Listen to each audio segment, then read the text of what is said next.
आज 350 बच्चों की कफ़ालत हम लोग खुद कर रहे हैं। तो जो सेटिस्फेक्शन और वो बड़ा वो मशहूर कॉल भी है वॉलंटियर्स के बारे में कि volunteers are not paid, not because they are worthless but because they are priceless. उनकी कोई कीमत नहीं होती, ठीक है।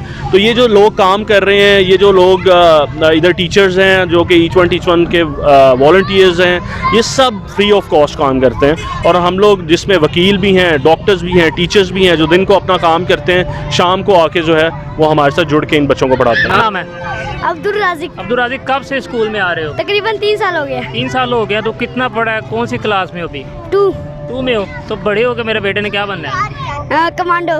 कमांडो में जाना है, पाकिस्तान का दिफा करना है, उस मुल्क की हिफाजत करनी है। अस्सलाम वालेकुम नाजरीन, मैं हूं गुजरात से आपका मेज़बान फ़ैज़ान इरशाद। आप देख रहे हैं नया पाकिस्तान। नाज़रीन, इस वक्त मैं मौजूद हूं गुजरात के ज़हूर लाइफ स्टेडियम में, जहां ईटो फाउंडेशन के नाम से एक स्ट्रीट स्कूल कायम किया गया है, जो ना कि सिर्फ गरीब बच्चों की कफ़ालत करता है बल्कि उनको तलीम जैसे सरमाए से भी सरमाया देता है। इस तरह हमारे सारे इस वक्त स्कूल के ओनर मौजूद हैं। हम उनसे जानते हैं कि अभी तक वो कितने बच्चों की कफ़ालत कर चुके हैं और कितने बच्चे जो दूसरी फाउंडेशन में वो ट्रांसफ़र कर चुके हैं, और इस वक्त इनके पास कितने बच्चे जो ज़ेर तलीम है वो इनसे सबक हासिल कर रहे हैं। जी, हमारे साथ इस वक्त मौजूद हैं। जी सर, क्या नाम है आपका? मनान लियाकत मेरा नाम है। मनान साहब, सबसे पहले ये बताइए कि आपको ये आइडिया कब और कैसे आया?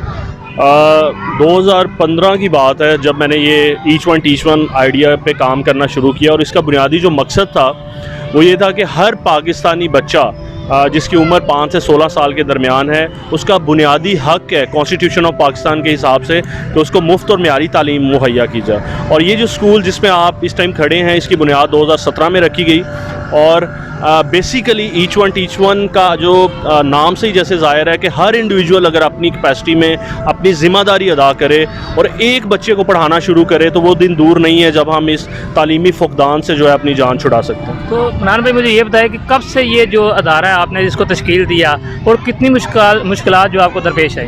देखिए, कोई भी काम है वो विदाउट हर्डल्स नहीं है। और मैं समझता हूँ कि हर्डल्स जो है वो खूबसूरती हैं, वो आपको इंस्पायर करती हैं, वो मोटिवेट करती हैं, आगे बढ़ने के लिए आपको हौसला देती हैं। तो मैं जितनी भी हर्डल्स आई बहुत ज़्यादा थी, फाइनेंशली भी थी, लोगों की बातों से क्रिटिसिज्म भी था।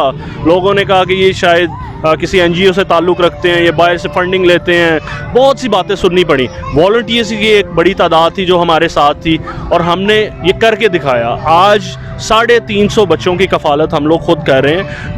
थ्रू डिफरेंट बिजनेस आइडियाज़ हम लोग इनकम जनरेट करते हैं, इन बच्चों पे लगाते हैं, इन बच्चों को स्कूल्स में प्रमोट किया जाता है। 6 से 8 महीने एक बच्चे पे मेहनत होती है, उसके बाद उसको स्कूल के लिए काबिल किया जाता है। नाम भी मुझे ये बताएं कि जो बच्चे आपके पास आते हैं ये गुजरात के इलाके के हैं या दूर दराज से भी आते हैं? अच्छा, इसमें ज़्यादातर तो बच्चे वही हैं जो कि लोकल बच्चे हैं। इसमें से बहुत से बच्चे ऐसे भी हैं जो रिफ्यूजीज़ भी हैं, जिनका ताल्लुक़ या तो अफ़गानिस्तान से है या क्वेटा से है, जो कि मेहनत मजदूरी के लिए यहाँ पे आबाद हैं। कुछ ऐसे पंजाबी भी हैं जो कि लिया साइड से और जनूबी पंजाब की तरफ से वो आते हैं और यहाँ पे अपनी दिहाड़ी और मजदूरी करते हैं। यहाँ इशारों पे जो बच्चे मांगते आपको नज़र आते हैं, वो भी यूजली ये होता है कि वो किसी ना किसी जगह से ट्रैवल करके यहाँ पे आए होते हैं। नान भाई, मुझे ये बताया कि ये जो आपका आइडिया अपना था या किसी के कहने पर आपने ये? नहीं, ये मेरा बेसिकली ख़ुद का आइडिया था और मैं अकेला इस मिशन को लेके चला था। उसके बाद एक बहुत ज़बरदस्त टीम जो है मुझे मिल गई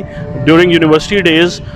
उनका भी ये पैशन बन गया to end this education crisis from this great Pakistan, और हमने मिल के इसको स्टार्ट किया। लेकिन जो आइडिया था वो ना तो किसी के कहने पे था, वो मैं ख़ुद ही बैठा हुआ था, टीवी देख रहा था और एक टिकर चला जिसमें मेंशन था कि पाकिस्तान में 2.5 करोड़ से ज़्यादा बच्चे जो हैं वो स्कूलों से बाहर हैं। This actually change my life कि अगर इतना बड़ा फिगर, इतनी बड़ी जो तादाद है वो स्कूलों से बाहर है। 51% of the girls in Pakistan जिनकी उम्रें 5 से 16 साल के दरमियान है, वो आज तक स्कूल नहीं जा पाई।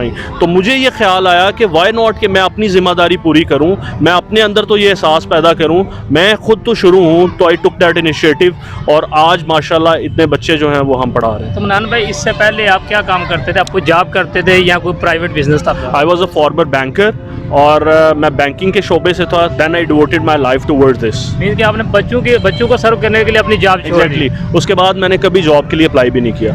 आई devoted my life for the cause और इंशाल्लाह the day will come when these small little efforts will count to end this education तो क्राइसिस. मनान भाई मुझे ये बताया कि इस वक्त आपके पास मौजूदा कितने बच्चे हैं जो अभी आपसे तालीम हासिल कर रहे हैं? इस स्कूल में माशाल्लाह 70 बच्चे डेली आते हैं जो कि कचहरी चौक में वाक़ है. इसके अलावा जो हमारे दीगर स्कूल्स हैं टोटल मिला के तकरीबन 350 बच्चा ऐसा है जिसको हम स्कूल की राह दिखा चुके हैं और बहुत से तकरीबन 600-700 बच्चा ऐसा है जिनको हम डेली बेसिस पे डिफरेंट स्कूल्स में इसी तरह रोड्स पे बिठा के कुछ बिल्डिंग्स भी हम अपनी बना चुके हैं, वहाँ पे बिठा के हम लोग पढ़ाते हैं. मनान भी मुझे आप ज़रा अपने दूसरे स्कूलों के बारे में बताएं ना, किस किस जगह में स्कूल बनाया? 2015 में हमारा पहला स्कूल जो था वो बुटर गांव शादीवाल रोड पे जो बुटर गांव है वो मेरा आबाई गांव था.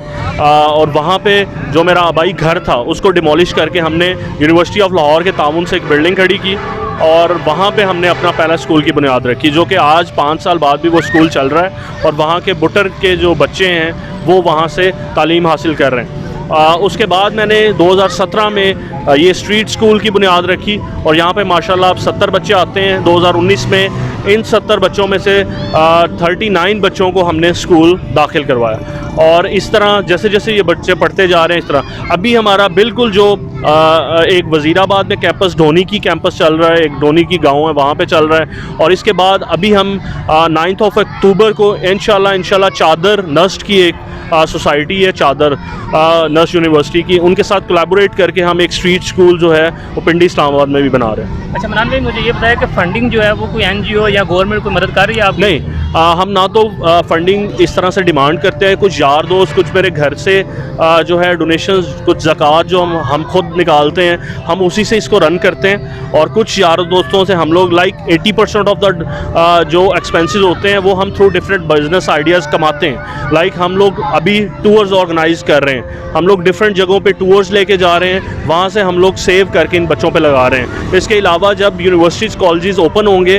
तो हम लोग फूड स्टॉल्स यूनिवर्सिटीज़ कॉलेजेस में लगाएंगे, इवेंट्स ऑर्गेनाइज करेंगे, उससे हम लोग पैसा कमाएंगे. और में मुझे ये बताया कि कुछ लोग होते हैं जो पैशन को बाद में बिजनेस बना लेते हैं, तो आपका इरादा क्या है? देखिए वो तो अब नीयतों के हाल तो अल्लाह जानता है, लेकिन मैं समझता हूँ कि इसके अलावा बहुत से आइडियाज़ हैं जिनको बिज़नेस बनाया जा सकता है. तो जो सेटिस्फेक्शन और वो बड़ा वो मशहूर कॉल भी है वॉलंटियर्स के बारे में कि volunteers are not paid not because they are worthless but because they are priceless. उनकी कोई कीमत नहीं होती.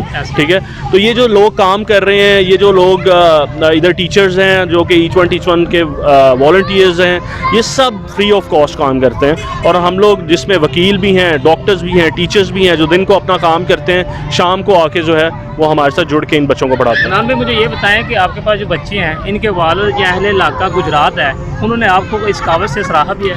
बहुत मैं समझता हूँ कि स्टार्ट में तो बहुत लोगों से हमने क्रिटिसिज्म बर्दाश्त किया, लेकिन with the passage of time specially media का रोल बड़ा इंपॉर्टेंट था. मीडिया ने हमें बहुत अप्रिशिएट किया और वो जो एक लेबल होता है मीडिया के साथ कि ये शायद बड़ा पेड प्रोजेक्ट्स लेके आते हैं, तो उसको मैं हर फोरम पे जाके बयान करता हूँ कि ये इस तरह की ये जो चीज़ें हैं ये सिर्फ बातें और वो ये इसी तरह की बातें हैं. जैसे वॉलंटियर्स के बारे में ये मशहूर कर दिया जाता है कि ये पता नहीं किसी NGO से पैसे ले रहे हैं और ये फॉरेन फंडिंग पे चल रहे हैं और ये NGOs जो हैं इस तरह काम नहीं कर रहे. तो ये सब की एक यूनाइटेड मेरे ख्याल में काविश है और हम लोग तो डमीज़ हैं. बेसिकली ये मीडिया भी अपना रोल प्ले कर रहा है, वॉलंटियर्स भी अपनी जगह अपना रोल प्ले कर रहे हैं और इसका मैसेज सिर्फ एक है. जो यंगस्टर्स मुझे सुन रहे होंगे घर में बैठ के, अगर रियल तब्दीली आप चाहते हैं तो हमें इस अपने कंफर्ट जोन से बाहर आना है, इस मुआशरे में कंट्रीब्यूट करना सीखना है, इस पाकिस्तान के लिए काम करना सीखना है, विदाउट इंसेंटिव्स काम करना सीखना है एंड द डे विल कम. मैं आपको गारंटी करता हूँ वही रियल चेंज होगी और इसी तरह से तब्दीली मुमकिन है. जी इमरान भाई, हमारी भी नेक ख्वाहिशात आपके साथ हैं, आप इन बच्चों को पढ़ाएं. जी बिल्कुल नाज़रीन, ये थे हमारे साथ ETO के जो ओनर थे, यूनिवर्सिटी स्कूल बनाया था. इस वक्त हमारे साथ चंद बच्चे भी मौजूद हैं, हम उनसे जानने की कोशिश करते हैं कि नन्हे बच्चों की क्या ख्वाहिशात हैं. साबरा किधर से हो? मैं सब्ज़ मंडी से. सब्ज़ मंडी से हो. तो साबरा अभी कब से इस स्कूल में आ रही हो?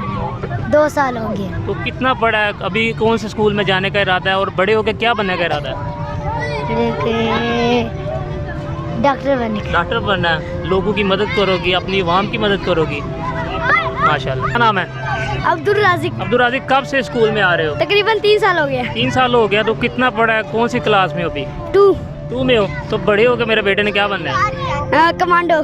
कमांडो में जाना है, पाकिस्तान का दिफा करना है, उस मुल्क की हिफाजत करनी है। जी नाज़रीन, इस वक्त हम मौजूद थे ETO फाउंडेशन में, जहाँ गरीब आवाम, गरीब बच्चे जो दिन को काम करते हैं, गत्ता उठाते हैं, कूड़ादान से चीज़ें उठा के जो अपने घर का आमदन चलता है, जिनके घर से आमदन चलता है, हम इस वक्त उनके साथ मौजूद थे। हर बच्चे का एक नया ख्वाब है। कुछ कहता है कि डॉक्टर बनना चाहते हैं, कुछ कहता है कमांडो में जाना है, अपने मुल्क की हिफाजत करनी है। नाज़रीन, गरीब आवाम के लिए मैं इस इमरान भाई की इस काविश को खूब सराहूँगा कि इनके माइंड में ये आइडिया आया, गरीब आवाम का ये सहारा बने। तब तक के लिए मुझे इजाज़त दीजिए, दोबारा नई वीडियो के साथ हाज़िर होते हैं। अल्लाह ने के बाद।